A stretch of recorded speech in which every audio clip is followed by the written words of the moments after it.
The laser processing workflow mainly includes the following steps. 1. Design preparation. Use CAD software to design the workpiece drawings based on processing requirements and determine the processing path and parameters. 2. Material selection. Choose suitable materials to ensure they are appropriate for laser processing.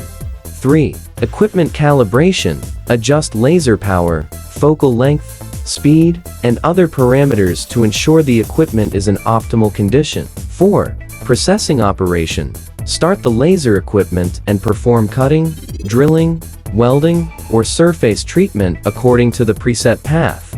5. Quality inspection.